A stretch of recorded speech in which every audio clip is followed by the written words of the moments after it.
Étirée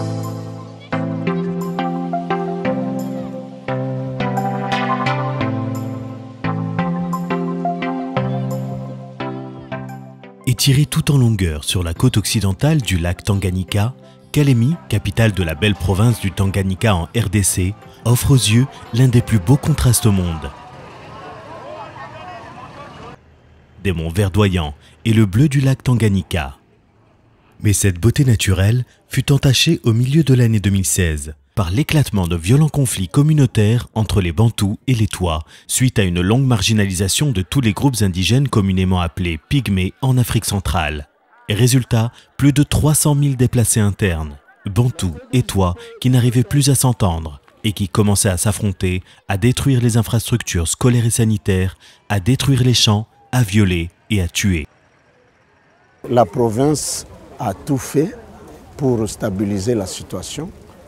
Et on a travaillé ensemble avec UNFPA. Et voilà aujourd'hui le projet qu'on vient de lancer. C'est pour mettre les deux communautés ensemble et vivre ensemble. Pareille situation ne pouvait pas laisser indifférent UNFPA, le Fonds des Nations Unies pour la population. Quand nous sommes allés à Kalemi, nous avons compris que pour pouvoir amener la paix, pour pouvoir transformer cette population et assurer que chaque femme puisse accoucher sans décès, que chaque grossesse soit voulue et que le potentiel de chaque jeune soit accompli, il faut agir aussi sur cette composante. Ainsi, avec en bandoulière l'esprit des réformes mentionnées par le secrétaire général des Nations Unies, M. Antonio Guterres, portant sur le développement de synergies entre les différentes agences de l'organisation pour mieux appuyer les gouvernements et avec la confiance et la collaboration des autorités gouvernementales de la province de Tanganyika, UNFPA s'est allié avec le Programme alimentaire mondial, le PAM, la FAO, l'UNESCO, mais aussi avec des organisations non gouvernementales afin de mettre sur pied un programme révolutionnaire de résolution du conflit. Ce programme, dénommé en Swahili Tusikilizani, entendons-nous, a commencé à donner de très beaux résultats.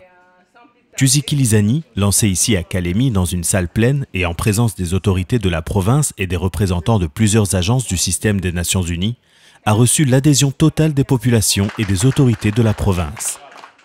Les gens qui étaient dispersés, les gens qui ne pouvaient pas se regarder en face, les gens qui se querellaient à tout moment, aujourd'hui ils sont remis ensemble. Lorsqu'ils sont remis ensemble, nous devons les accompagner avec deux projets qui peuvent vraiment les réunir davantage. Alors, le début de ces projets, pour moi, nous voyons déjà la victoire, c'est-à-dire une vie qui va renaître entre les deux communautés, surtout les femmes. Ce sont les femmes qui unifient les familles. Ce sont les femmes qui sont vraiment au centre de la communauté. Alors, lorsque ces femmes arrivent à se prendre en charge, c'est toute la communauté et pourquoi pas toute leur famille qui seront remises ensemble. La province du Tanganyika est une province fortement agricole, mais du fait de la crise, tout est au ralenti.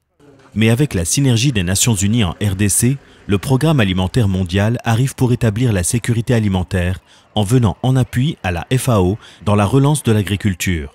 Le but ici est de remettre les populations au travail de la terre, renforcer la base de l'économie et ramener l'autonomie et l'autosuffisance alimentaire.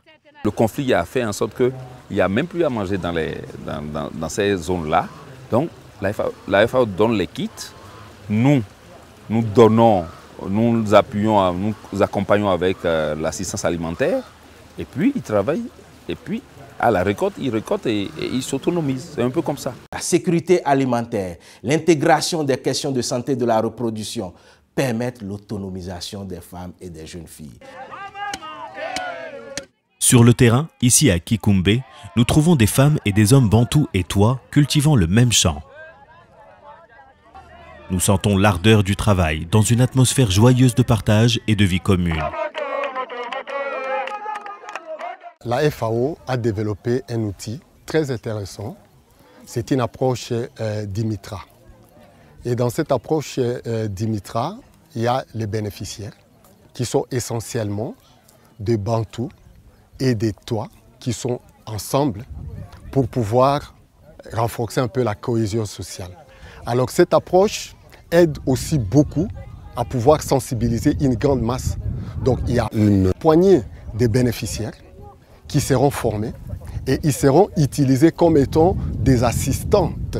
Et dans la plupart, ce sont des femmes, des assistantes communautaires qui vont maintenant continuer à véhiculer les messages de paix, de cohésion sociale.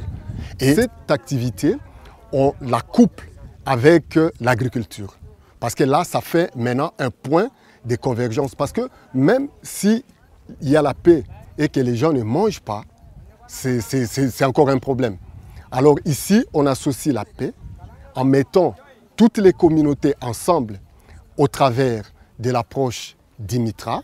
Et là, ils sont dans des clubs. Hein. Les clubs Dimitra, c'est souvent mixte, avec des hommes, des femmes, des Bantous et des Tois. Je voudrais d'abord remercier sincèrement ceux qui ont cru en nous.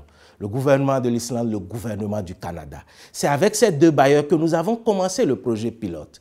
Et ce projet a été reconnu par le gouvernement provincial, par nos collègues des agents du système des Nations Unies. Et quand nous avons présenté ce projet au Fonds de consolidation de la paix, ce projet a été tout de suite acheté.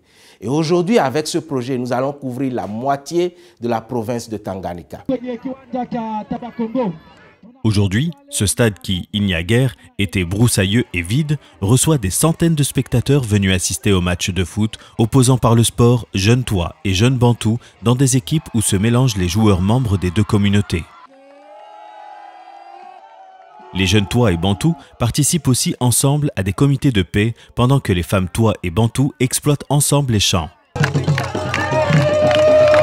La cohabitation pacifique, la cohésion sociale, la résilience. C'est là tout le sens que UNFPA a voulu donner à ce programme. Ces jeunes que vous avez vus, certains parmi eux avaient été utilisés comme des miliciens pour ce conflit. En leur donnant, en les capacitant, en leur donnant des atouts d'entrepreneuriat, en leur donnant des atouts de leadership, nous avons vu qu'ils ont commencé à construire de petits projets que nous allons financer à travers ce fonds. Et ces jeunes-là seront occupés et participeront au développement de leur communauté et seront des agents de changement pour leur communauté. Ainsi, entre autres réalités, ce programme a pu s'appuyer sur l'expérience des Nations Unies sur le terrain. En effet, la mission des Nations Unies pour la stabilisation du Congo, MONUSCO, dans sa mission de prévention des conflits et aussi de ramener la paix, avait déjà initié dans la zone l'expérience des Baraza. Discutons de nos problèmes en Swahili. Une expérience qui avait déjà commencé à porter quelques petits fruits. Nous sommes en train de parler de One UN. Alors nous, la MONUSCO, nous sommes d'IPIKEO, une mission de maintien de paix. Et alors, on a joué un peu comme le rôle du pompier. Donc, quand on fait un retour 2 ans en arrière, le conflit était ouvert dans pratiquement tous les territoires. C'est ainsi qu'en février 2017, lorsque il y a eu le Forum pour la paix, organisé par les autorités provinciales et nationales, MONUSCO a donné son appui technique et financier. On a organisé le forum et suite à ce forum, MONUSCO a pu mobiliser quelques fonds pour l'installation d'à peu près 23 Baraza, comités de paix dans tous les territoires. Avec UNFPA, maintenant, on est en train de consolider la paix dans les zones un peu stabilisées. On avait stabilisé à 70-80%. Donc il y a encore des zones où il n'y a pas encore la stabilité. Il y a encore des villages au-delà de Kalemi qui sont encore vides. Il y a des zones où il y a encore les conflits ouverts, au côté de Bendera. Dès que le feu sera complètement éteint, ce genre d'initiatives, on les appuie pour qu'on voit comment consolider les acquis et envisager le développement. UNFPA a alors construit sur les fondements de l'expérience de la MONUSCO à la satisfaction des autorités de la province qui ont participé au développement du projet. Jusque-là, les résultats sont bons dans la mesure où les gouverneurs avaient créé un cadre de concertation entre la province et nos partenaires. Ce qui fait qu'on a travaillé ensemble et aussi avec la population qui a finalement compris qu'il fallait qu'il y ait la paix. Et voilà, aujourd'hui, il y a des résultats significatifs. Le gouvernement aussi a vu en nous un partenaire crédible parce qu'ils ont vu que nous sommes en train de nous attaquer à un problème majeur de leur communauté, la résolution de ces conflits. L'impact de UNFPA dans ce projet, il est tout à fait positif, d'autant plus que UNFPA a fait le plaidoyer pour d'abord le financement, et le financement est arrivé. Et donc, lui, il n'y a pas que l'UNFPA, il y a d'autres partenaires aussi, mais le plus grand bailleur, partenaire, c'est l'UNFPA, qui va continuer aussi à travailler avec nous sur terrain, en tant que gouvernement provincial. Nous allons travailler des communs accords avec UNFPA pour faire en sorte qu'il y ait une harmonie au niveau de communautés qui étaient jadis en conflit. Et ce qui est la particularité aussi, c'est qu'on a inséré les femmes, les jeunes filles, qui vont participer à ces comités locaux de paix, mais aussi aux anciens belligérants, des jeunes qui étaient utilisés jadis pour s'affronter, vont également participer dans ces comités de paix. C'est un grand apport que nous saluons et nous remercions par-dessus UNFPA.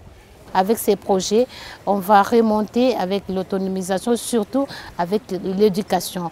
Parce que la plupart des femmes ne sont pas éduquées, surtout dans les milieux ruraux. L'éducation qui va précéder toutes ces formations-là aideront quand même à la femme de se développer et mentalement. Et les petits projets, par exemple, les AGR, vont la ramener aussi à avoir un peu de revenus pour sa survie, qui constitue aussi un début de développement pour elle. Aujourd'hui, par rapport à ce projet, il y a d'abord un important volet de formation des jeunes qui, par le fait qu'ils étaient dans l'oisiveté, étaient un peu des cibles potentielles pour les milices. Ils étaient recrutés. Mais ces jeunes, quand vous leur apportez la formation, et qu'ils puissent avoir une insertion dans la vie économique et sociale et améliorer leur mode de vie, déjà, ils se détournent de ces violences. Deuxièmement, nous savons que par le passé, les communautés coexistaient pacifiquement. Il y a beaucoup de problèmes qui sont intervenus après, mais il nous faut revisiter les aspects culturels de la vie communautaire d'antan pour les mettre en valeur, pour faire en sorte que les communautés, sur la base de ces cultures et de ces croyances anciennes, puissent retrouver la paix et coexister pacifiquement. Aujourd'hui, Jeune-Toi et Bantou ont retrouvé la joie de vivre, et cela se manifeste dans toutes leurs activités quotidiennes. Ils exploitent les champs ensemble.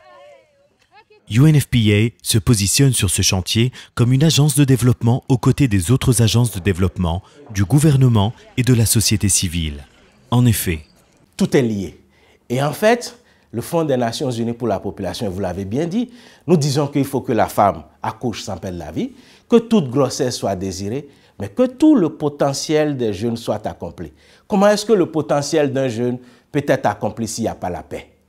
S'il n'y a pas la sécurité alimentaire?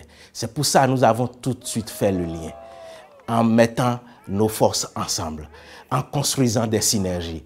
Et ce jeune dont nous parlons, dont nous disons que son potentiel soit accompli, ce jeune pourra continuer ses études parce que ses écoles ne sont pas détruites. Ce jeune pourra avoir de l'entrepreneuriat et des atouts de leadership parce qu'il y a la paix. Et ce jeune pourra devenir un agent transformateur dans sa société. Et quand nous aurions fait ça, il y aura la paix, la prospérité, la réduction de la pauvreté.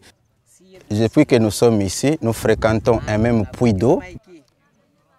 Il n'y a pas de différence entre la communauté Toi et Bantou dans cet endroit de Kikoum. Je voudrais faire un appel à tous les bailleurs, la communauté européenne, DFID, USAID, les autres bailleurs, de venir voir ce que nous faisons à Tanganyika, de nous donner des financements additionnels pour que nous puissions couvrir toute cette province, pour que nous puissions étendre ce projet à d'autres sites et provinces de la RDC et pour que nous puissions exporter cette bonne pratique sur tous les autres foyers où nous avons des questions de paix, des questions de sécurité qui sont en jeu. Appel important qui prend ses racines dans le nouvel élan de vie qui voit le jour dans les communautés Toi et Bantou. Ici, le conflit et la haine s'éloignent déjà des cœurs pour faire face à l'amour.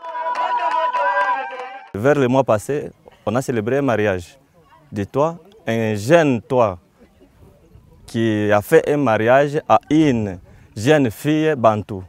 Et dans les mois encore passés, annexe, on avait encore un jeune Bantou qui avait fait encore un mariage envers une jeune fille Toi. Et tout se passe très bien. Et puis on se réjouit ensemble.